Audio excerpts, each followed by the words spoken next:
Hello, hello, beautiful people. Happy Sunday. It is so very good to be here with you as we gather together to celebrate the magnificence and significance of the presence and power of God operating in, through, and as us. Let us begin by grounding ourselves with prayer, and to take us into prayer, I'm going to share a reading from today's daily word entry. The word today is quietness, and the affirmation: in quietness, I am refreshed and renewed. Sometimes, especially on my busiest days, I need to be quiet, to step away for a few moments and simply be. I begin by finding a comfortable place. I feel my body relax, my breathing become regular and easy, and the busy stream of my thoughts slow as I open my mind and heart to the divine presence within me. I affirm, God is here.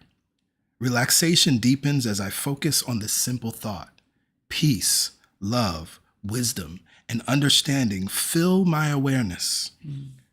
In this timeless moment, there is no discord. There are no concerns. There is only God within and all around me. My heart's wisdom hears the words, I am with you always. Refreshed and renewed, I return to the activities of my day. My soul is at peace and my mind is clear. Inner harmony is restored. The scripture, be still and know that I am God, Psalm 46:10. And again, the affirmation: in quietness, I am refreshed and renewed. And so from this place of awareness, I invite you here and now to close your eyes, to get still. Hearing the words of the song by Michael Gott, I will make a quiet place within my heart, and I will wait upon the Lord. Wait upon the Lord. Be still, my soul, be still. Be still, my soul, be still. Be still and know. And so from this place of awareness, I invite you to take a conscious breath in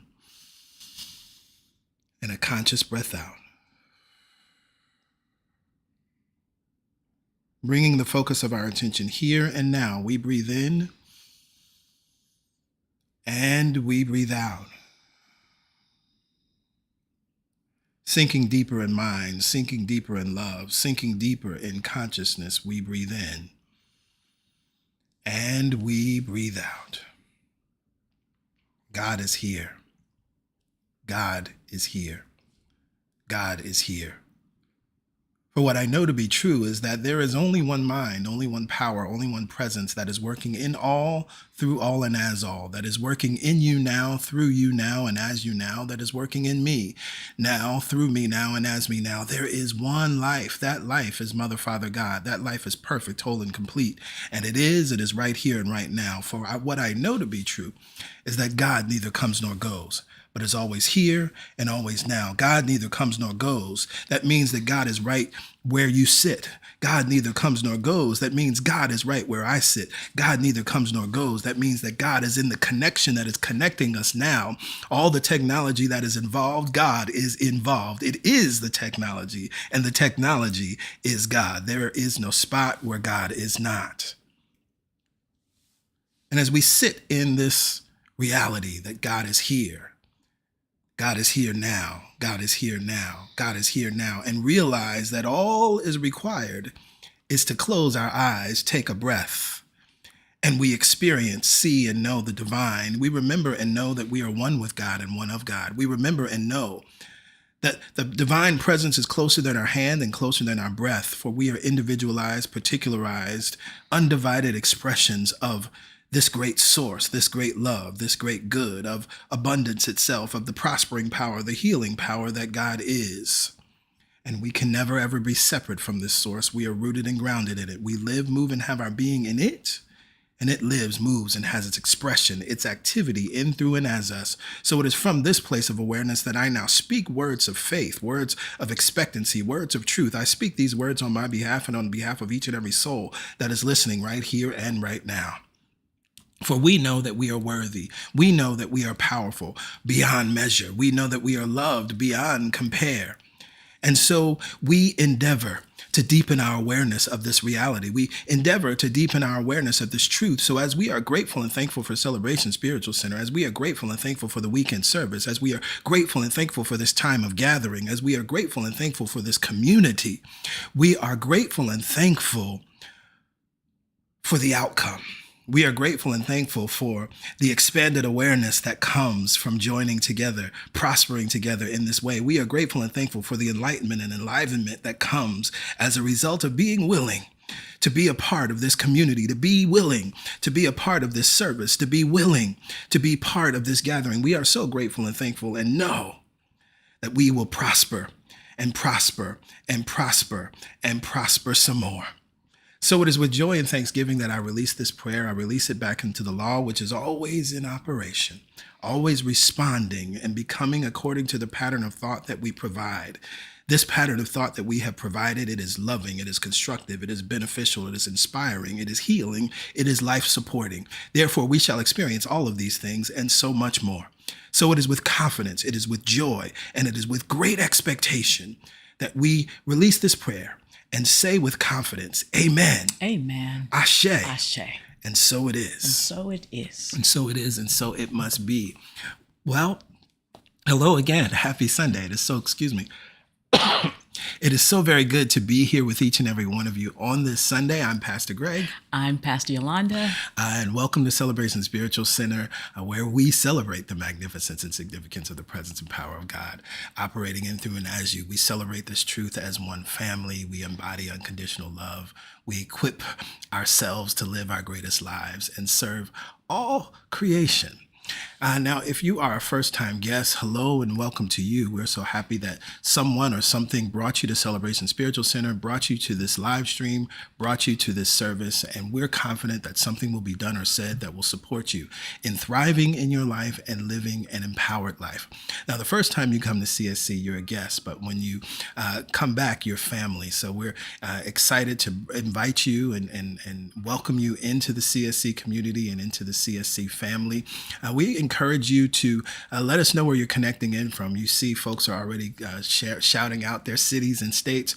Let us know where you're connecting in from, because you may find there's someone in your city, your state, your country that is connecting right here and now with you or throughout the week. And it's wonderful to continue to see all of the many places that CSC continues to travel as this word of truth impacts so many across the globe. Now, the information you see here on your screen is how you access your digital connection card. To access the digital connection card, this is your way to stay in touch with us and for us to stay in touch with you. All you have to do is text the keyword welcome to this phone number, 347-472-1078. Please, just the word welcome, no additional messages, emojis, etc. Once you do that, you'll receive an automated reply with a link. Click that link and that takes you to the digital connection card. Enter your information. We just need your email and your name. Submit that and you're all set. You'll actually receive another text message that says you're all set. You'll be on our mailing list. You'll receive our weekly email that goes out on Fridays and all other information and correspondence that is related to CSC. And of course, then you'll know how to get in touch with us if you need or would like to. But again, what we're confident in is that something will be done or said that will support you in thriving in your life, that will support you in living an empowered life. And we are happy, very happy that you're here, and we welcome you in with open arms. So from this place of awareness, this is a wonderful opportunity for us to move forward with our news and updates so that we can move forward with the meditation, the music, and the message. It is the third Sunday, which means it is what? It is God Talk Sunday. The God Talk Sunday is one of our favorite times of the month because it is your opportunity to ask questions. What we know to be true is that when you come to this path, this spiritual path, this new thought path, this metaphysical path, you will have lots of questions because so much of what you'll be going through and experiencing is an unlearning, is a releasing of what you once thought, once knew, once believed, and embracing of something new, or a reimagining of what you once believed. And so you're going to have questions. You may hear something said in a sermon. You may hear something said during the meditation. You may hear maybe reading a book that we recommended, and you have questions. This is your opportunity to do just that. Additionally, you may have been on this new thought path for a while, but you have questions about how do you apply specific principles to what you're experiencing in your life. No question is off limits. The God talk is real, it's raw, it is also loving, and it is also healing. In order to ask a question, however, you have to be in the space. And so we gather together on Zoom. That Zoom link and password is shared with everyone on our mailing list. So on that, in the weekly email that goes out every Friday, that information is there. If you're hearing about this for the first time and you're like, wow, I would love to be a part of this. Well, the information that I shared earlier, texting the keyword welcome to that phone number, you're going to see that again throughout the stream. And if you text welcome to that phone number, 347-472-1078, once you submit your information, and this is important, you have to submit your information, then you'll receive an email. Check your email and you'll see the God Talk information so that you can join us today at 1 p.m. Eastern Standard Time. We're looking forward to it. It's always healing. It's always transformational. It's always a good time. Next Sunday is the fourth Sunday, and that means it is Healing Sunday time. We're receiving so many wonderful messages from folks about healing and the ways in which their health is shifting. And so we're looking forward to sharing those wonderful prosperity reports with you next Sunday. Healing Sunday is a moment where we deliberately put the focus of our attention on healing, knowing that prayer works and it is working at CSC. We have a specific affirmative prayer, spiritual mind treatment around healing, physical healing, emotional healing, whatever type of healing you're in need of, you can heal it here at CSC. And so we encourage you to be here next Sunday for that prayer. We encourage you to invite folks to be here for that prayer that are in need of healing. And of course, we encourage you to share the prayer as it will be available on our YouTube channel with anyone that is in need or seeking healing. Every Wednesday morning, we gather together for the Momentum Prayer Call. We gather together at 7 a.m. Eastern Standard Time. We share a reading, and then we pray, and we move on with our day. The Momentum Prayer Call is a wonderful way to continue the momentum that we create on Sunday and also to start the momentum of your day in the middle of the week. It's very easy to access the Momentum Prayer Call. Just use the phone number, enter the access code, and wait. We begin right on time, and it's about a 10-minute call. Now, if for some reason you're not able to be there live, which I highly encourage you to do, you can always access the prayer at any time, 24/7, because every prayer is recorded. So you want to use that playback number you see on your screen, enter the access code, and wait, and the most recent prayer will play. Additionally, for everyone that's on our mailing list and receives that weekly email on Fridays, we do share a link to the prayer in the email. So you can click that image or the button. I think it's a button. You can click the button that says listen now, and you'll be able to listen to the prayer right away on your phone, on your computer, tablet, whatever device you're using. Now, if you have a prayer request, please send that prayer request in. Email prayerchampions@celebrationsc.org. We are holding always the entire community in our hearts and minds, knowing the highest and best for you. But we recognize that you may have a specific prayer request, and we are happy to know the truth with you. We know that you may want to submit a prayer request on behalf of a loved one, a family member, just someone you know. All good. Again, email prayerchampions@celebrationsc.org, and they will be added to our prayer list. Now, we also encourage you, as your prayer is answered, to email that same email, prayerchampions@celebrationsc.org, and let us know how prayer is working in your life. Let us know the shift that has happened in your life or the life of a loved one. We know that prayer works. We know it's working at CSC, and we love to hear those prosperity reports, and we love to share those prosperity reports. Our study series of the month is Sermons to Get You Through the Storm. This is a playlist that we put together that is based on a blog post we created in 2020, just as we all went into quarantine related to COVID. And so what we've done is pulled out specific sermons from that blog post for you to revisit in this moment. We know that storms come, but every storm is temporary. And so some of the sermons in this list, I trained for this. There's Got to Be Another Way, a powerful sermon from PY. Walking the Path from the Matrix series. The In Between, another powerful sermon from PY. Shut Down the Reactors. Somebody Call Security. Be at Peace and the Eye of the Storm. These will absolutely support you, and we encourage you to share it with others because we recognize there's lots of anxiety, there's lots of angst, there's lots of folks that are kind of on edge and worried about what's happening. We also recognize that there are real things happening. We know that there are those in our community that are being affected by these federal layoffs and cutbacks in programs. And so it's important that you bring the focus of your attention, bring your mind to what is true, so that then you can access the inspired action of what your next step is, the divine guidance of what you must do, and how you can still thrive in the midst of so much uncertainty and, frankly, foolishness from the felon in chief.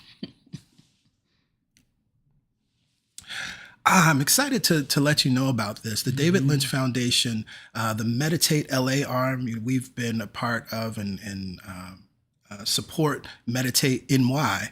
But Meditate LA has created a trauma relief program to support those who have been affected by the fires in LA, displaced by the wildfires, and also for the firefighters and other first responders. There's an opportunity to learn transcendental meditation at no cost. And so we want to share this, of course, with our CSC family on the West Coast, because you may be directly affected, but also so that you can share this with anyone in your circles who may be directly affected. So if you or someone you know qualifies, and by qualifying, it simply means displaced by the wildfires, or if you're a firefighter or first responder, you can go to the website meditate-la.org. That'll take you to a form, complete the form, and you'll be contacted by someone at the David Lynch Foundation. We're, again, very excited that this is available. We know that it's meaningful. Thinking about Meditate New York, one of the things that 5 years ago, as COVID particularly was, of course, affecting everyone, but those that were working in hospitals, nurses and doctors who were stressed beyond belief and working overtime and overtime and overtime. Transcendental meditation, that Meditate NY, was brought to the nurses and doctors. And I personally have talked to some who were able to benefit from that. And it was life-changing for them to be able to release stress and to be able to show up in the midst of so much crisis. Again, knowing that New York, as a state, and really New York City, was hit pretty hard. So it's wonderful to see that this is available. Again, if you are in the area, if you qualify, if you know someone that qualifies, please send them to meditate-la.org. It's a beautiful opportunity to learn the technique that PG and I use daily, and have seen so many people in our community benefit from daily. So if you are in the Los Angeles area, please at least go. Don't assume you don't qualify. Please go to the website and see the qualifications. Talk to someone there at Meditate LA and take advantage of this opportunity to learn. We are so excited about it. And if you do learn and you are in that area, please let us know how it goes. Absolutely. And this concludes our news and updates for this Sunday, which means we get to move forward as we are led in the meditation experience with PY. Yes. It is time for the meditation experience. It's always a beautiful opportunity to remember that God is alive and well within us, and to remember that we get to experience the truth of these words and these affirmative thoughts for ourselves. As PG said, and as we've talked about today, there is no spot where God is not. And that means that God is available right where you are. I love the opening today where we talked about be still and know that I am. And I am is with you wherever you are. The I am is with you when you are excited, and the I am is with you when you're not feeling so well, emotionally, spiritually, or physically. We make no judgment of our experience in the moment. We just remember and bring our minds and our bodies and our whole being back to the truth when we become aware. That's it. Many times when we talk about meditation and we talk about the affirmative thought and bringing your mind back to it, it's not wrestling the thought and the mind to the ground. It is remembering in that moment, oh, wait, my mind drifted off, because the mind does that. It thinks thought. And so you have the beautiful opportunity to bring it lovingly, gently back to the affirmative thoughts, and let that thought just wash over you and relax you more and more. Remember, I always say, be kind to your wandering mind. We don't have to fight with our mind. We don't have to clamp down on it. We just, as soon as we become aware, without judgment, bring it back to the affirmative thought. Let that thought just wash over you and relax you more and more and more. It's very common for the mind to wander. But what we get to practice is kindness to that mind. So let's begin today. Our affirmative thought this month is, God goes with me wherever I go. And so that would even mean if you feel yourself judging the mind, God is there to bring you back to its loving understanding of who and whose you are. Trust it, allow it, and go with God, because God goes with you wherever you go. So let's prepare, shall we? Go ahead and bring your feet to the floor. Allow the feet to rest nice and easy on the floor. Again, no strain on the body, on the experience. Allow the ears to align over the shoulders, shoulders over hips, so that you're not leaning too far forward or too far back. You're not anticipating leaning forward. You're not straining, pushing against, leaning back. You're just nice and easy in the middle, allowing vertebrae to stack on top of vertebra. Nice long line of energy. Allow the palms to rest nice and easy on the tops of the thighs. And in that moment that the palms interact with the thighs, just notice it. Notice it. Notice it. Go ahead and look around the room. And wherever you are, God is. And in this present moment, God is here and right now.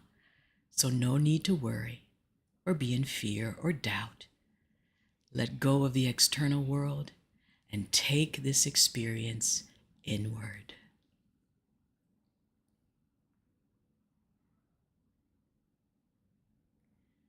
And from a place of relaxed eyes, notice the breath.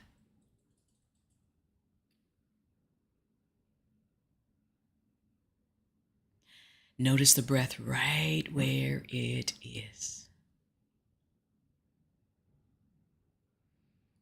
And whether in your mind the breath appears to be deep or appears to be shallow, it really matters not. For we are in gratitude that the breath is moving and that we are allowed to use the breath to take up space in this world. We use the breath to expand our lungs, to expand our energy, and to relax and receive as we release the breath. Beautiful, everyone. So now let's take conscious control of the breath. Let's expand our awareness and our space in the universe. We're going to breathe in for a count of 4. Excuse me. Hold for a count of 4. Exhale for a count of 4. And then just sink deeper and deeper and deeper for a count of 4. Let's begin sending that breath deep into the low belly. Inhale. Hold for 4. And open the mouth, relax the jaw, sigh it out for 4.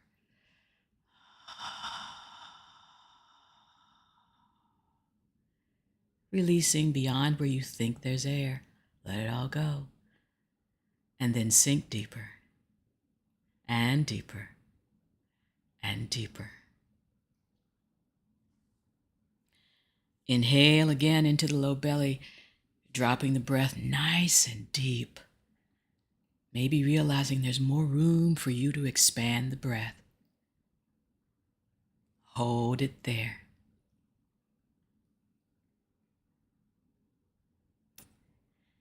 And relax the jaw, relax the body, sigh it out. Releasing the sound, the stress, the fear, doubt, and worry.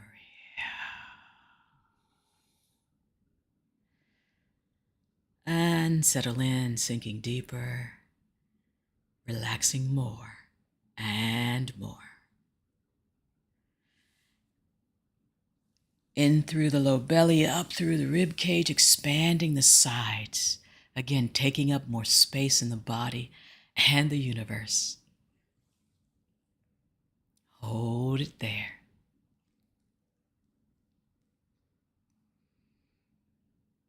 And sigh it out.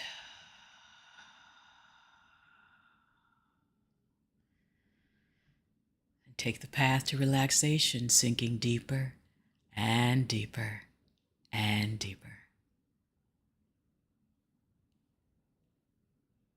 In through the low belly, up through the rib cage, expanding the sides and now the front and the back of the body.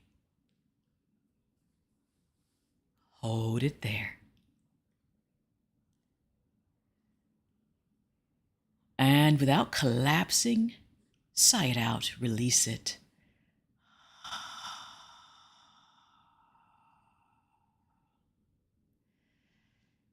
And let that path of ease and relaxation take you deeper, relaxing the body more and more.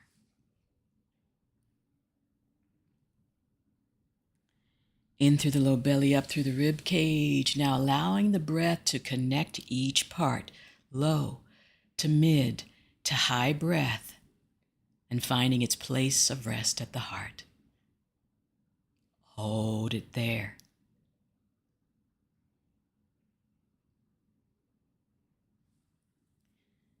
And relax the jaw, sigh it out.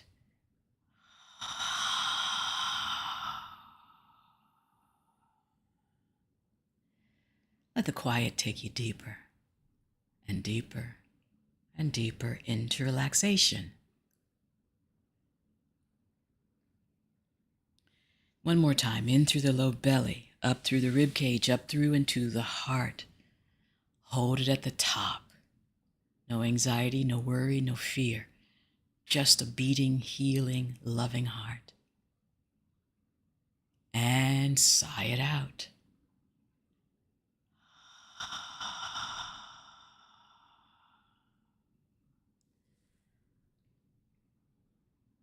Taking that path deeper and deeper and deeper into relaxation.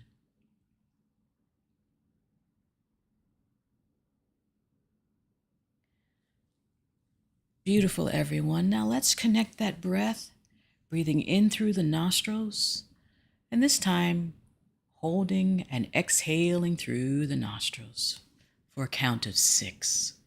Together, inhale through the nostrils.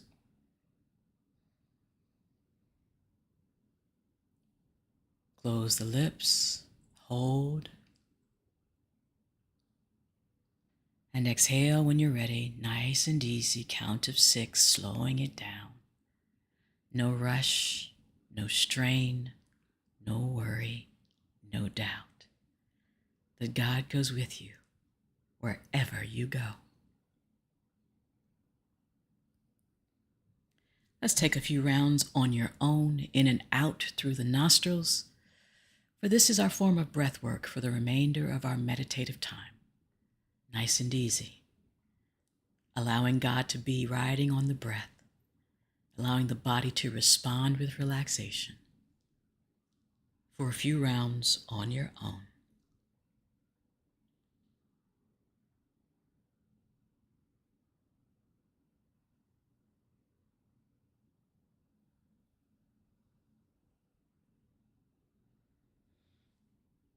You can never be deprived of the holiness that is within you, for God goes with you wherever you go. The power goes with you wherever you go. Riding on the breath, expanding who and what you are. This unconditional love goes with you wherever you go. Let's send this understanding, this acceptance of our divine right to receive this love, this power, this peace. Send it into your feet. Relax the feet. Let the energy flow up through the soles of the feet, crossing the ankles, knowing that God goes wherever we travel. Relax the ankles. Energy flows across the shins and the calves. Relax the shins and the calves. Energy flows across the knees now. We bend, we honor our flexibility, we allow. Relax the knees. Energy, love, and ease flow across the thighs, the glutes, the hamstrings. Give God permission to be in the thighs, the glutes, the hamstrings as you relax. Feeling that energy and that joy circulating in the hips, go ahead and relax the hips. Surrender the weight of your lower body, any experience that would hold you back. For God goes with you. Relax it now. Energy flows up from the base of the spine all the way up the spinal column, all the way up through the chakra system. Energy is moving in and up. Exhale and allow. Let it flow in and up on the inhale. Exhale when you're ready and allow. Let that energy flow in and up across the I am center. Exhale and allow. Let it flow in and up, and up, and up, and out the crown of your head.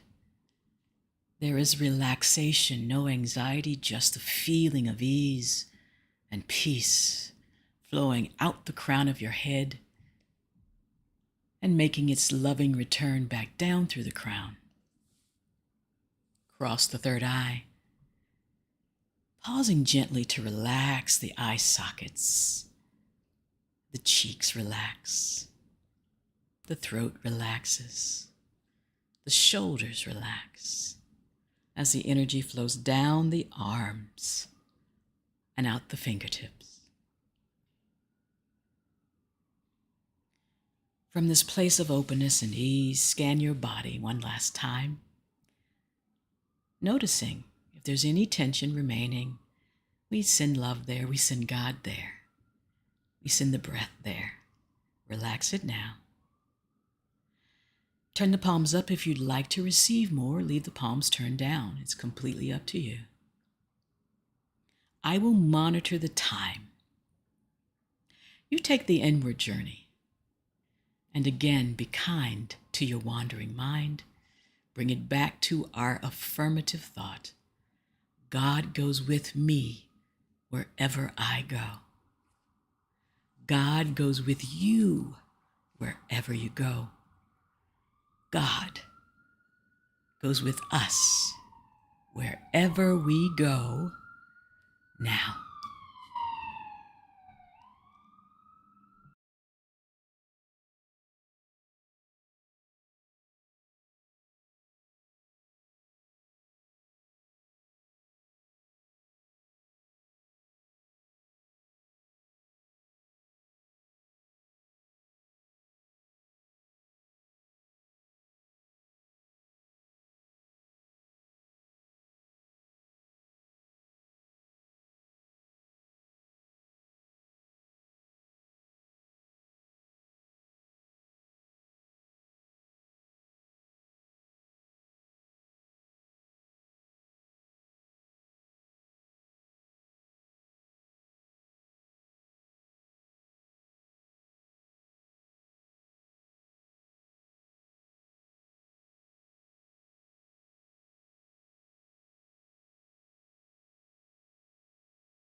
With our eyelids still closed, we enjoy this time, the experience of feeling connected to the source, to the breath, and to our eternal peace. With the eyelids still closed, we remember that we are entitled to peace and ease. With each breath, we breathe it in and release any tension.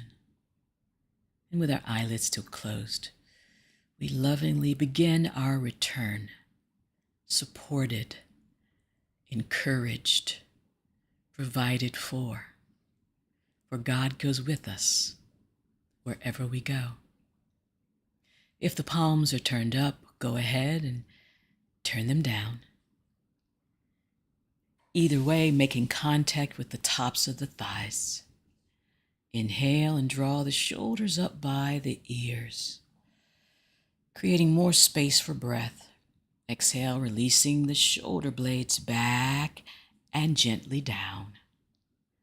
Inhale up and release the breath as the shoulder blades also release back and down. One more time. Inhale, full breath, taking up space in the body. Exhale, releasing the shoulder blades back and down. Bring the palms together at heart center.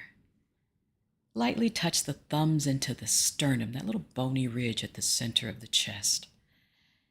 And if you're able, bow the chin towards the fingertips and notice that energy is still moving. Crown of the head down the spine into the feet, eternally connected, for God goes with us wherever we go.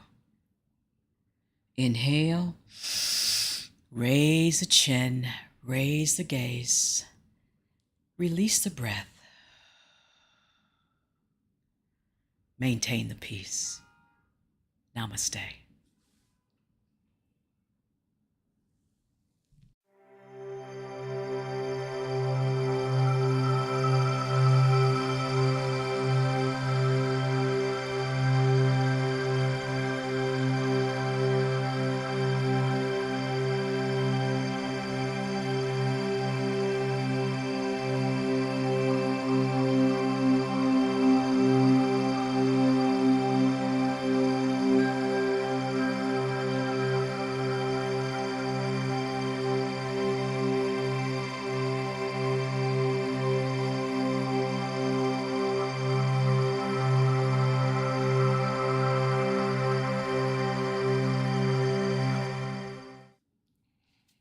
Maintain the peace. Yes, yes. Namaste. Thank you, PY. You're welcome.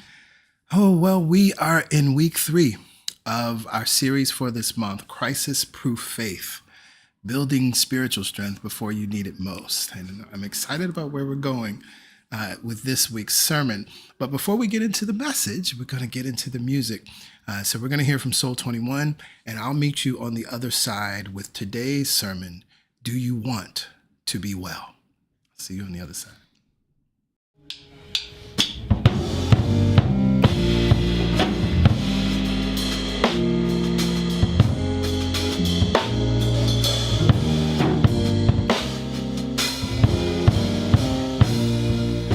I am the wave, you are the ocean, all that you are, I am. One with the one, all of creation, all that you are, I am, I am, I am, I am, I am, I am.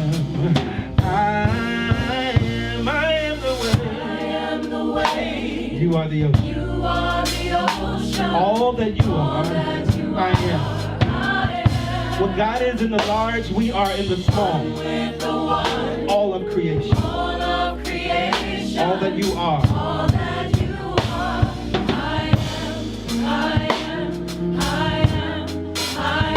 am. We're going to affirm it again. I am the wave. God, you are the ocean. All that you are, the love, the peace, the power, the abundance, the prosperity that you are. I am one with you. All of creation. All that you are. Now we know that I am is our God name. And so we affirm this power, this truth.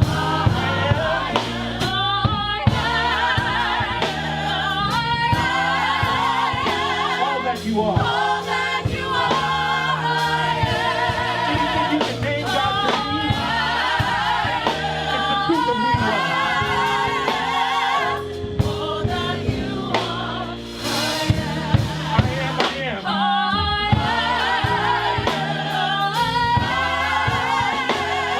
that you are,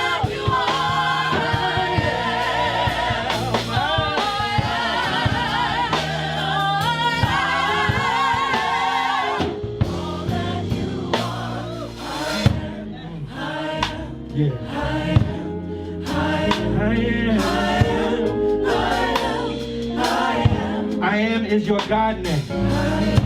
And whatever follows I am, it will be. And so right here, right now, we want to affirm and follow these truths that we are love, I am love. I am peace. I am worthy. I am sinless. I am prosperous. I am abundant. I am helped. I am service. I am. I encourage you to begin to affirm right here and right now. What is God to you? And affirm that I am that thing. Because we know the truth. If you speak the words I am, you can't point outside of yourself to say I am. If I say I am and point to the sun, I can't be talking about the sun. I must be talking about me. So when I say I am light, I am whole. I am wholeness. I am holy. I am divine.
Then, big car on bass.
Oh, my. That was powerful. That was good. I am all that you are. I am. I am the wave. God is the ocean. All that God is, we are. What God is in the large, we are in the small, and we declare it. We affirm it. I am healed. I am free. I am whole. I am prosperous. I am well. Yes, yes, yes, yes. Well, hello. Happy Sunday. It is so very good to be here with each and every one of you. It is so very good to be here on another Sunday as we gather together in consciousness, as we gather together as one community, as we gather together in this space. I invite you here and now to join me with our centering prayer as we use this to take us into the message. And so please repeat after me. I welcome the Spirit of truth into my mind and let it grow in my heart. Thank you, God, in me, through me, and as me. Amen. Ashe. And so it is. So it is. Well, of course, I always love to review first. As we have had 2 sermons in this series, Crisis-Proof Faith, Building Spiritual Strength Before You Need It Most. We started in week 1 with The Time to Prepare Is Now, using the quote from Doug Copeland, which sort of anchors this series, that the time of crisis, and I'm paraphrasing, is not the time to suddenly develop a spiritual practice. He says you can't suddenly develop a spiritual practice in the moment of crisis. And so we recognize that if we are in crisis, yes, we must absolutely begin to lean in on our spiritual practice or begin those practices. It's going to be a little more difficult. It'll take some time. But more importantly, and what the quote is really inviting us to understand, and the reason why at CSC, one of our guiding principles is daily spiritual practice is not an option, is because when times are good or just okay, right, or neutral, we want to make sure that we're doing those things that support us so that when the crisis shows up, we have the spiritual strength to respond. We have the spiritual strength to endure. We have the inner resilience that allows us to access ideas and information and insight. Last week, weatherproofing your mind, we took the idea and the metaphor of thinking about how a home must be cared for, and how a home requires all sorts of weatherproofing depending on what season you're in or where you may be living on planet Earth. And so this is similar to what we must do with our minds as we think about our spiritual practices and we think about our awareness, because we recognize that one of the foundational principles of life itself is that all is mind, the universe is mental. And so what's going on in our mental world, individually and collectively, it's going to show up in the external world. And so we have the opportunity to weatherproof our mind. We have the opportunity to make sure that we're maintaining our awareness, our awareness of truth, maintaining our awareness of what's possible for ourselves. And we're not swayed by what's happening in the world. And more importantly, we're not then, when we don't weatherproof our mind, as I said last week, then we move into these places of thinking that we're experiencing bad luck. We move into these places of thinking that God is punishing us and rewarding others, or God is mad at us. None of those things could be true, but they're the out-picturing of a mind that has not been weatherproofed, or a mind that may have been neglected. At one point, you may have weatherproofed your mind, but you did not continue to work the work. And so, as I said earlier before the song, we're going to go at a kind of different space today. And I trust that this will meet you where you are and you will find great benefit from it. And so I was reminded of the stories of healing in the Second Testament. Jesus, of course, we know, is and was a healer, right? Everyone kind of knows that about Jesus, regardless of whether you were raised in Christianity or not. And there's something very interesting about his healing. Of course, he healed the blind, he healed the sick, according to the stories, he raised the dead. But there's something interesting and specific about how he healed that I want to bring your attention to. Now, in Matthew 9, we read the story of Jesus healing 2 blind men. And the 2 men, they walked up to Jesus and they cried out, "Have mercy on us, Son of David." And Jesus responded with a question. Do you believe that I am able to do this? Now, in another gospel in the Second Testament, in the gospel according to John, in John 5, we have another healing story. It's a famous encounter that I'm sure almost all of you know or are aware of. It's the story of the man who was sitting beside the pool in Bethesda. And according to the story and the legend and the lore, is that this pool at a certain point in time was quickened by the Spirit of God and had healing properties, but it was only at a certain period of time. And whoever got in the pool at that particular time would be healed of their sickness, their affliction, their infirmities, their dis-ease. But this man had been sick for 38 years and was so unwell, he was not able to place himself in the pool. And so he was sitting there next to the pool, but unable to be healed. And so according to the story, it simply says he was sitting there for, quote unquote, a long time. And Jesus encounters this man by the pool in Bethesda. And again, he asks him a question. Do you want to be made well? Two questions, two stories of healing. In the first story of healing, Jesus asks, do you believe that I am able to do this? In another healing story, Jesus asks the question, do you want to be made well? Now, as metaphysicians and practitioners of New Thought, we know why Jesus asked these questions. We know that the healing power was always located in their own minds and not any power that Jesus possessed. Now, that may sound like a radical statement, but we read in the Second Testament the words of Jesus that says, it is not I, but the Father within me that does the work. Jesus said, I don't have the power. Jesus also said, apart from my Father, I can do nothing. Again, it's clear that Jesus did not have the power. And so by asking the questions, he was awakening a sense of belief and possibility within those that were seeking healing. And ultimately, it is out of their very own minds that the healing takes place. So as we are focused on building crisis-proof faith this month, as we are focused on building spiritual strength before you need it most, I ask you the same question today.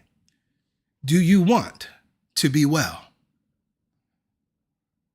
And ask the question another way and simply say, do you truly want crisis-proof faith? Do you truly want to build spiritual strength before you need it most? Because we can assume that this is the series of the month. We can assume that everybody wants this. You could assume that you want it, but check in with yourself right now. Do you want to be well? Do you truly want crisis-proof faith? Do you truly want to build spiritual strength before you need it most? And after you have checked in with yourself, if your answer is yes, then there is something very specific that we need to address. You see, in the first two sermons of this series, I've focused on your daily spiritual practice, and I focused on creating a thought system that is loving, inspiring, beneficial, constructive, and life-supporting, weatherproofing your mind. But there's an elephant in the room, and we can no longer ignore that elephant. You see, crisis-proof faith requires you to address and heal trauma. Take a breath. I'm going to say it again. Crisis-proof faith requires you to address and heal trauma. Now, what is trauma? I'm going to take you back to, we come back to the wisdom and the words of Dr. Gabor Esmate. Often, for those of you, if you remember the Job series, the God Trauma series, we use the same definition. Dr. Mate says that trauma, from the Greek word for wound, is not what happens to you. It is what happens inside of you as a result of what happened to you. It is not the blow on the head, but the concussion I get. That, he says, is good news. If my trauma was that my mother gave me to a stranger, that will never not have happened. But If the wound was that I decided as a result that I wasn't worthwhile as a human being, I wasn't lovable, that's a wound that can heal anytime. Crisis-proof faith requires you to address and heal trauma. And when we say to address and heal trauma, you cannot change the factual events of what may have happened in your life as an adult or as a child. But the meaning that you've applied, in this case, he says, right, if because my mother gave me to a stranger, I decided that I wasn't worthwhile as a human being, I decided that I wasn't lovable, that's the wound. That's actually the trauma, not the event. And that can be healed any time. So why does crisis-proof faith require you to heal trauma? And I want you to hear something else that I said. Notice that I said it requires you to heal trauma. I didn't say it requires you to heal your trauma. We're not even identifying it with as though it belongs to you. It requires you to heal trauma. There may be wounds, but once the wound is healed, it no longer exists. It doesn't belong to you. So we're not going to take ownership of it in that way. We're going to become aware of it and heal it. Crisis-proof faith requires you to heal trauma. Why? Because until you heal the trauma, you will interpret the events of your life and the events of the world through the lens of that trauma, which means you will not be able to see what's really going on. You will be experiencing your unhealed perception of life instead of a healed perception of life. And then you will react from that unhealed perception versus responding from a healed perception. And so this is why crisis-proof faith requires us to heal trauma, because the trauma becomes the way that we see the world. And so we don't really know what's going on, because we hear something in the news and it's triggering trauma, unhealed trauma. We have an experience, a bad date, and we can't really interpret what's going on because it's triggering the trauma, which is then causing us to react versus respond. It shuts us off from divine wisdom and guidance and insight. It shuts us off from love. And we see this play out in the world over and over and over and over again. I had many examples that I could use, but I wanted to zero in on this particular example because of where we are in this time in history. 5 years later, Black Lives Matter isn't as popular as it was in 2020. And part of the reason for this is that many of the people who took to the streets and took up the fight for Black lives were really reacting from their own triggered trauma versus responding from love. Now, it may not have been apparent back then or in the moment, but we could see it clearly now. Because see, if they were responding from love, love never ends. Love never exhausts itself. The spiritual text says love endureth all things. But when it became too much, when it was no longer sexy, when the adrenaline rush of reacting had faded away, Black people were left right back where we were before Ahmaud Arbery, Breonna Taylor, and George Floyd were murdered, affirming the worth and value of our Black lives by our damn selves. And it's interesting, right? That adrenaline rush of reacting faded away. This is the same thing that happens when people turn to or misuse drugs and alcohol. It numbs the pain. It may even support you in ignoring the pain, the wound, the situation for a while. But eventually it fades. And then you still have the pain again. You still have the unhealed trauma. You still have the unaddressed trauma. And again, we see this over and over and over again. It's a cycle. But I thought it was important to name that right here and right now. It's also important to name, and as much as I'm naming it, I'm not naming this from a bitter place, because through crisis-proof faith, we do not allow bitterness and resentment to set in, because we know even while we may be right, to live in that rightness and expecting those folks who are unhealed to change would be like drinking the poison expecting them to die. I would never expect an unhealed mind or an unhealed perception to act any other way than it does until there's healing. In the same way that when a child is learning to walk, we do not expect them to be able to run or walk perfectly, right? We offer grace and love because we know it's impossible. They're just learning how to use their legs, their muscles, and their bones are still forming, and bones may still be soft. So from this place of building crisis-proof faith, we don't let bitterness or resentment run in or set in.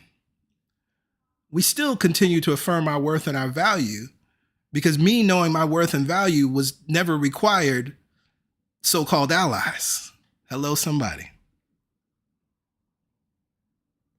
I ask the question again, do you want to be well?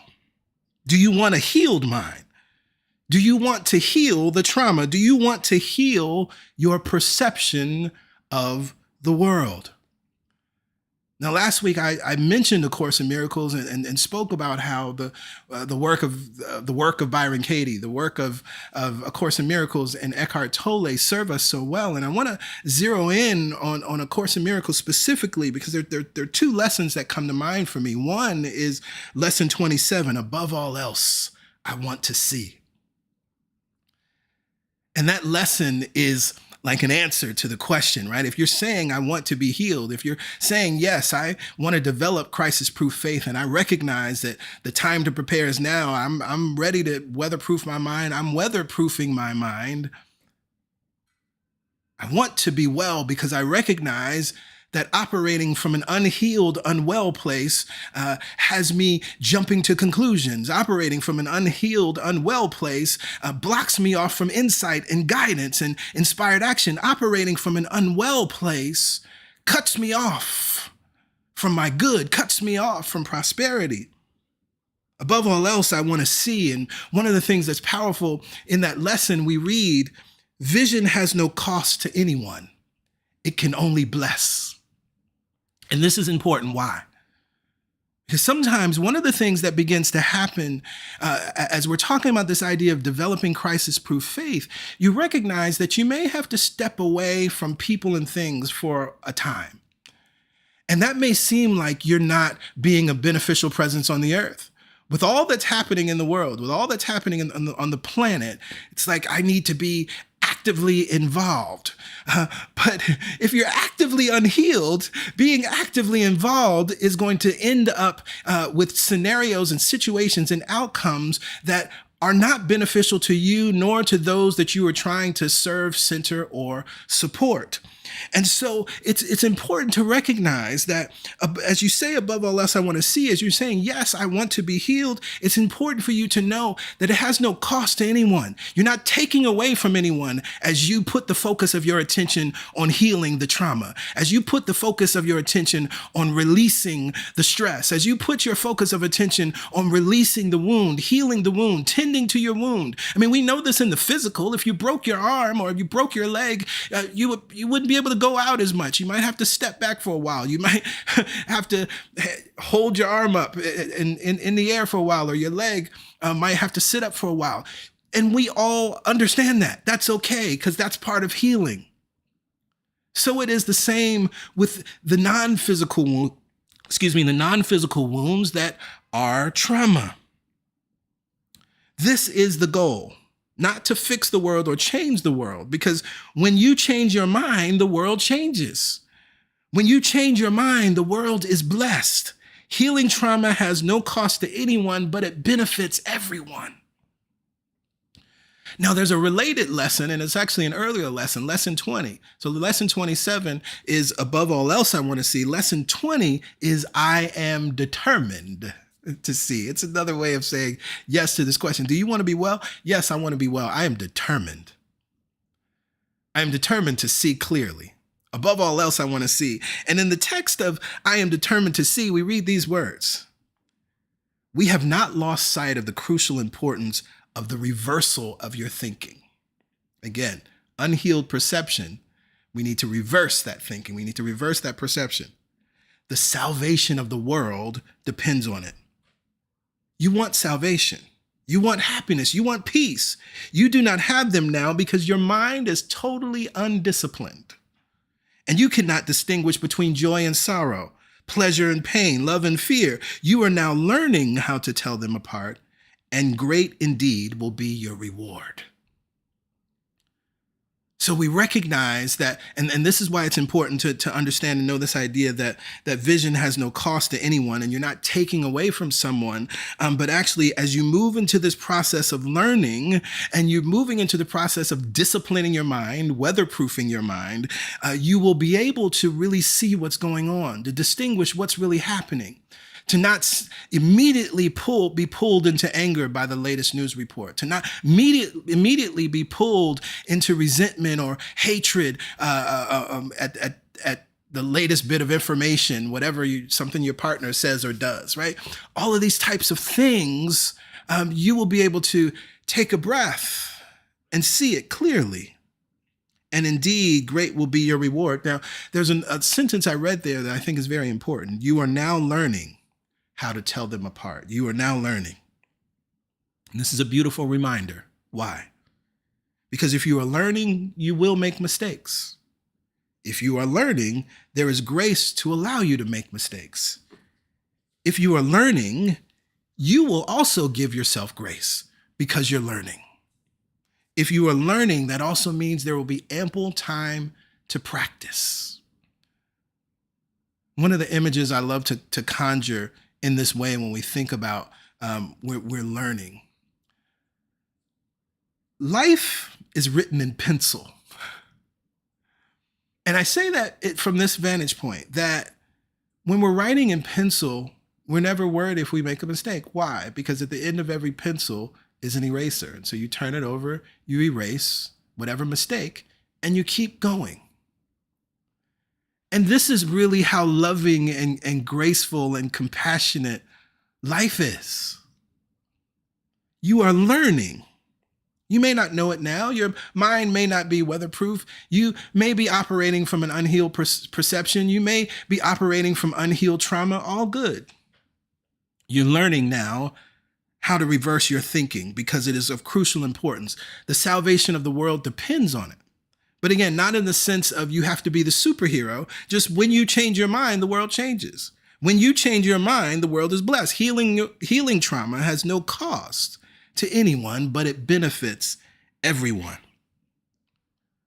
Now, I want to make this practical because I know that you get this and you understand it, and I'm seeing the comments. It's resonating. I'm happy to hear that, happy to see that. Now, in my closing, I'm going to give you a few book recommendations, but first I want to highlight a specific book that I think offers helpful steps in healing trauma and developing crisis-proof faith as we're talking about it today. And so the title of this book, and I'm going to give you the full title with the subtitle, How to Do the Work, Recognize Your Patterns, Heal from Your Past, and Create Yourself. This book is by Nicole LePera. Again, How to Do the Work, Recognize Your Patterns, Heal from Your Past, and Create Yourself. Wonderful book. And the thing that I love about it is that it does provide very practical steps in doing this work that we're talking about now, healing trauma, recognizing patterns, healing the past. Because the work of healing requires both an inside out and an outside in approach. If you just do one and miss the other, complete healing will not happen. And so what I love about what Nicole LePera provides in this text is a holistic approach, holistic psychology, which brings the focus on healing our body and our minds. And this approach affirms that you have agency and are an equal participant in your healing. Because sometimes if we just go a clinical route, it's like, here, take this pill and that'll dampen down your anxiety and depression symptoms. And then that's it, right? And we recognize that there's so much more that needs to happen. Again, an inside out and an outside in approach, holistic, both and approach. And so in this text, she offers some things that I want to highlight. The first will, of course, be very familiar because this takes us back even to what we were talking about last week with weatherproofing your mind, and the time to prepare is now. Become aware of our thoughts, which of new thought supports us in doing that very well. Right. And of course, as I mentioned, A Course in Miracles is offering us the thought system of love. Right. So as we become aware of our thoughts, we then replace those thoughts with thoughts that are loving, beneficial, life supporting, and constructive. Now, in the book, she writes about a woman named Jessica who was able to move out of living on autopilot. Her thoughts were controlling her life in a way that she didn't realize. She wasn't happy, but she didn't know why. And actually, in sharing some of the things that Jessica did, one of the things that Jessica did is began to practice yoga. Right. So this was an embodied approach, right, where she's getting back into her body, but also releasing things by using the asanas, the poses in yoga. But also what she was doing was giving herself time. Right? She hadn't been giving to herself. And so by setting aside that time to practice yoga, was making time for herself. And then in making that time for herself, she was able to become aware and hear her thoughts, hear those chronic thoughts that had been active for so very long that she realized she no longer wanted to hold on to. She was able to examine those thought patterns and release what was not serving her to create the life that she desired. Now, she also talks about identifying childhood trauma. Our childhoods are where we learned loving and unloving ways of being in the world. Most of this was absorbed in unconscious ways. How we deal with money, how we show up in relationships, the things that trigger us, all have roots in our early childhood experiences. Again, those can be beneficial and those can be destructive. Now, what's popular now is to simply be aware of this childhood trauma. This is who I am. Yeah, because, I experienced this as a child, so this is why I'm this way. And that's awareness. That's beautiful. That's part of it, right? Crisis-proof faith requires us to address and heal trauma. And so there are many people that are absolutely unaware of the ways in which their childhood and childhood trauma is playing out in their lives today as adults. There are another set of folks that are aware and they're saying, this is who I am. But the opportunity is to move from awareness and identification, which are the first steps, and then reach out to a therapist, start to do the work of healing. It's critically important that we do that. Now, she also talks about disarming survival systems, and this relates to childhood again in a specific way, but also you've heard me talk about it over and over again, this idea of living in the fight, flight, or freeze mode and moving out of that mode so that we can access the CEO of the mind, so we can hear the CEO of the mind.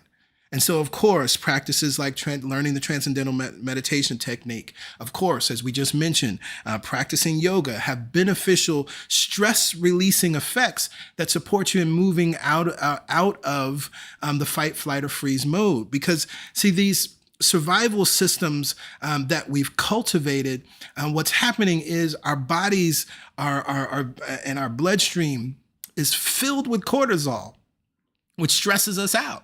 Right. And then that's what leads to so many of the leading causes of death, which are related to cardiovascular and heart disease. And so what we know to be true now and what research is showing us so clearly is there's so many different ways that we get to do that. Exercise is one of those things. Exercise is a necessary tool for stress reduction. Exercise, actually, that's what you should think about exercise.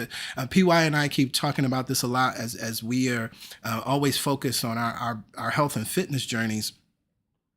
There's the misconnection of the benefits of exercise and working out. You can't outwork out your diet. Right. So it's like, oh, if I work out for hours and work out all of this time, then I'm going to lose weight. Working out is not what causes you to lose weight. But working out has powerful benefits, one being stress reduction. Working out has powerful benefits, another being building up and supporting muscle tone, right? Working out has powerful benefits for your bones, right? Working out has powerful benefits for your mental health, right? All of those things are true. This is why everyone should be doing some type of working out. And here's the thing, some type, just take a walk. Like, it doesn't have to be stressful or strenuous, right? If you're not trying to bulk up or beef up, you don't have to lift weights. You don't have to do anything like that. But simply that activity is a stress-reducing activity, walking. It's good for your mental health. And so then it helps you to disarm these internal survival systems that you may have unknowingly cultivated. Right? And so then you get to respond to life versus reacting.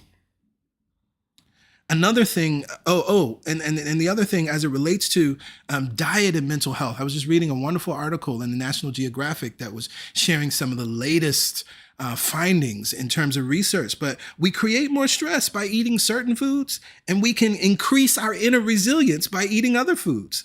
Again, the approach, it's inside out, outside in, it's holistic. So even what we eat has to do with healing trauma. Even what we eat helps us develop crisis-proof faith. Now, another thing she writes about is reparenting. No matter what your parents did or did not do, at this point in time, you have power and agency in your life. Remember, as Dr. Mate reminded us, the factual event cannot be changed, but the wound can be healed. So it's important that from that place of you can recognize what took place in your childhood, what you can recognize things that you would have loved to happen differently, what you can recognize of something you may not have received, you have the opportunity to reparent yourself. When you're reparenting, you apply loving discipline by making small promises to yourself and keeping them. You prioritize self-care and emotional regulation. Your wise and loving inner parent can witness and validate your authentic needs and feelings, and all of these actions help you to earn the trust of your inner child. Your inner child feels safe. By acknowledging your inner child and acknowledging their fears and acknowledging their survival mechanisms and acknowledging the ways in which they learned to navigate the world just so they would be safe, acknowledging the ways that they navigated the world just so that they could make sure that there was still a roof over their head and that the big people, the elders, didn't take away from them and withhold food or withhold money or withhold clothing, right? You can start to shift your once held painful beliefs. And so when we talk about healing trauma, reparenting may be involved. Now, the last thing I want to highlight from the book, How to Do the Work, she also talks about cultivating loving boundaries. And she gives us 3 different categories: physical boundaries, resource boundaries, and mental and emotional boundaries. And these are all very, very practical. So from the physical level, these relate to our bodily autonomy. And I think this is very important, particularly for those of us, if you've experienced any abuse, your bodily autonomy is important, right? How we like to be touched or not touched. Also, what food we want to eat. This is something, again, this goes back to childhood. Right? We were forced to eat things just because. We were shamed into eating things. Oh, there's kids in some part of the world that don't have anything, right? Now, we know that our elders, they meant well, but it created something within us that may still be playing out today. Also, what self-care practices we find important for our bodies. This is beautiful, and this is why there are so many different ways to practice self-care. And so here, as we use the word boundary, you hear what's going on, right? This is not about blocking something. It's about choosing, again, how we like to be touched, what we want to eat, what self-care practices we find important for our bodies. Resource boundaries. Being intentional about how and with whom we spend our time and money. Again, thinking about childhood, you didn't have those choices. There were places and spaces I know as a child I didn't want to go. And my parents tell some stories about how I didn't want to go. But ultimately, boy, get in the car. You know what I'm saying? I had no choice. I didn't feel like I had agency as a child. I'm sure many memories are coming up for so many of you in this moment. And so one of the ways that we get to heal trauma and reparent and heal our inner child is being intentional about how and with whom we spend our time and money, and also identifying the ways that in which we're going along to get along now. Because that pattern had been developed in us so long. We still don't like it. We're kicking and screaming inside just like we were as a child, but we're doing the same things that the adults in our lives used to make us do. And so this is another place, cultivating loving boundaries, and finally, mental and emotional boundaries. Making space for your own feelings, opinions, and beliefs. I'm sure there are many of you, right? You weren't really allowed to have an opinion as a child. You weren't really allowed to have choices as a child. And some of you, if you voiced your opinion, you might have got hit, which then taught you something very clear, to just hush and be quiet. And so now you're at work and not offering your opinions. Now you're in a relationship and you're not offering your opinions. These are wounds that can be healed. Again, the factual event of what took place in your childhood, we can't change the factual event, but the wound can be healed. And one of the ways that we do this is to be intentional and loving with ourselves. We make space, we honor our feelings. We here at CSC, we honor feelings, right? We make space and we honor our opinions and our beliefs. And sometimes those beliefs, and particularly as you are a part of this spiritual community, I'm sure there are people in your family or other circles that don't believe as you do, right? Still hold on to certain traditional beliefs, whether it's Christianity or in any other religion. And so this is actually a loving boundary that is like, no, I don't believe that anymore, right? I love you. God bless you. Do what you want to do. But I don't believe that anymore. Do you want to be well? Crisis-proof faith requires you to heal trauma. Crisis-proof faith requires you to be well. Crisis-proof faith requires vision. Vision has no cost to anyone. It can only bless. When you change your mind, the world changes. When you change your mind, the world is blessed. Healing trauma has no cost to anyone, but it benefits everyone. Now, earlier I said I would recommend some additional books, right? So definitely, if this sermon resonates with you and you realize there's some things that you want to heal and there's some things that resonated, please get Nicole LaPera's book, right? How to Do the Work. Wonderful text, right? And it'll support you. There's also stories, right, about different people. I mentioned the one young lady, Jessica, about how they applied each of these different principles and how they did the work. Some of you may have, as you've heard me talk, you may have been thinking about the book, The Body Keeps the Score, right, which became very popular 5 years ago in 2020. This is not a book that we recommend anymore, right? Although the title is true, The Body Keeps the Score, we recognize that the author is incredibly problematic and most likely plagiarized many of his ideas from a Black woman whose work predates his. So we'll just leave it there. We don't deal with him.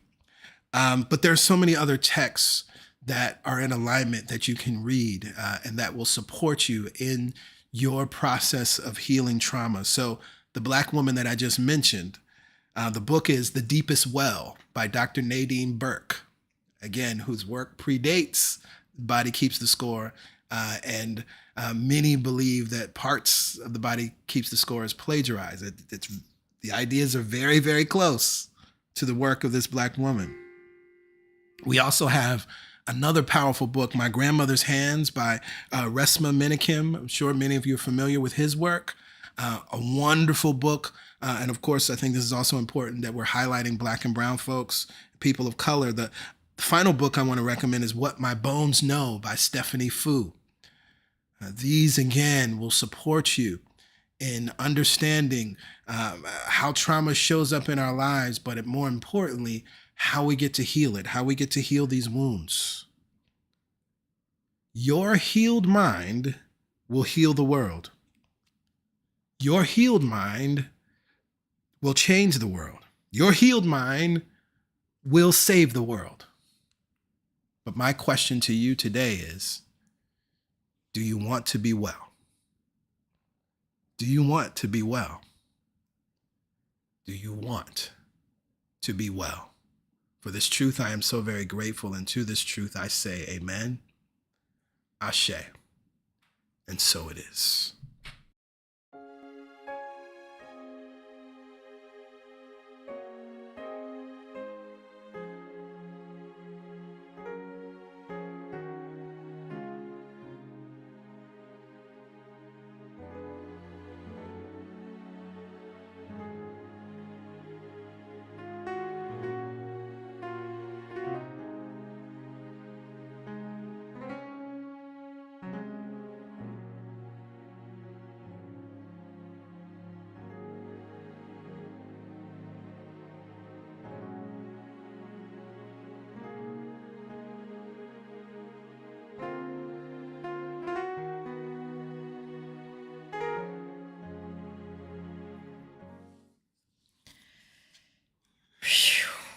I feel the release that came from listening and receiving this message today.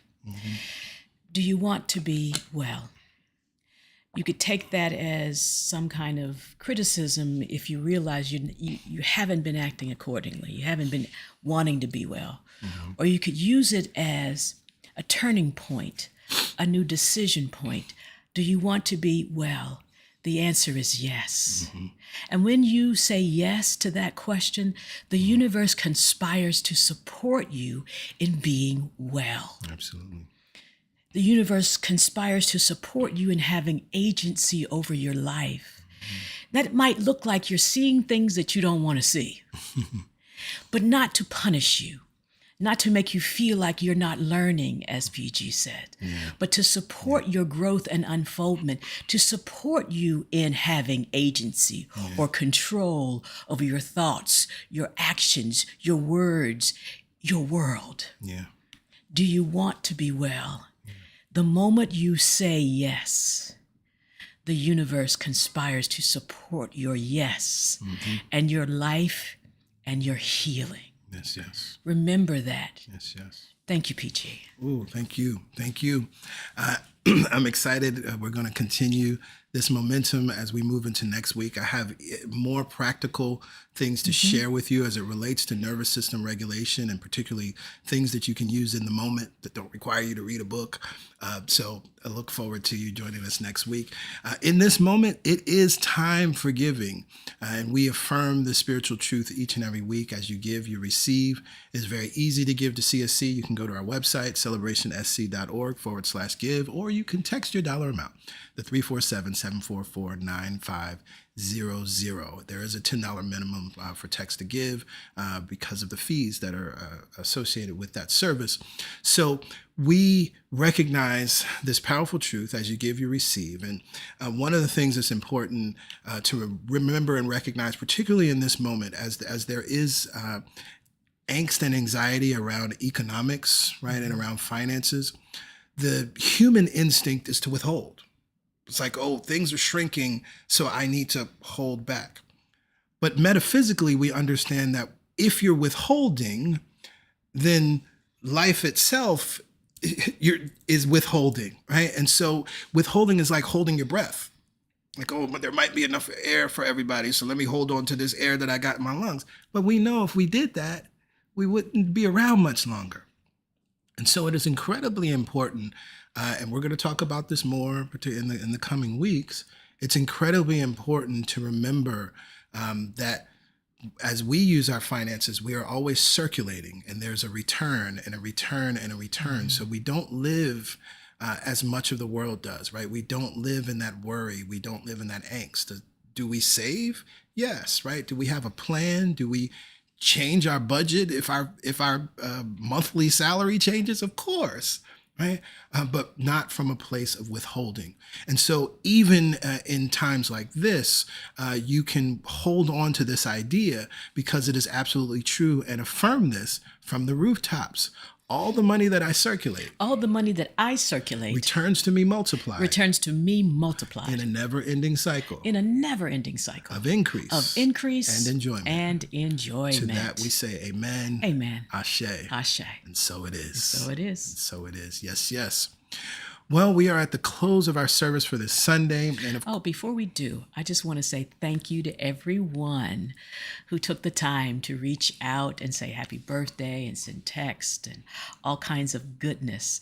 I really, really, really received the love. Yes. Life is a joy and filled with love. And so you all reminded me with every text, every email, every Facebook post that life is a joy. Yes, yes. And I want to live from the joy. So thank you all so very much. Beautiful, beautiful. Yes, yes. And so as we are at the close of our service, today is the third Sunday. It's God Talk Sunday. And so if you want to be a part of the God Talk, I'm going to put this information back up on the screen. If you're not already on our mailing list, okay? So if you're on the mailing list, go to your email. Look for the email from this past Friday, right? And it should actually be at the top of the email, the God Talk information. Okay, so you have it in your inbox. But if you're not on our mailing list or you can't find the email, text welcome to this phone number, just the word welcome, to 347-472-1078. You'll receive an automated reply with a link. Click that link, enter your information, double check it.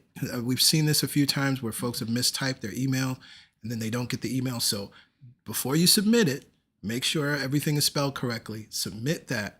You'll receive a text back that says you're all set, and then go to your inbox. You'll receive an email with the God Talk link and information.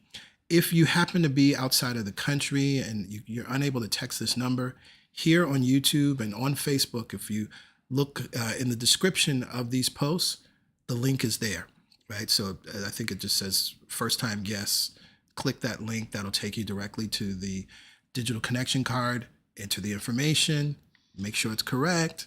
Submit that, and then you'll receive an email with the God Talk info. So we look forward to seeing many of you in the God Talk. We look forward to the healing that will take place as a result. For those that are unable to make the God Talk, we look forward to connecting on Wednesday with the Momentum Prayer Call, and then we will all be back together as one community on Sunday for the weekend service, which is Healing Sunday. We love and appreciate y'all. Enjoy the rest of your Sunday. Bye for now. Bye for now.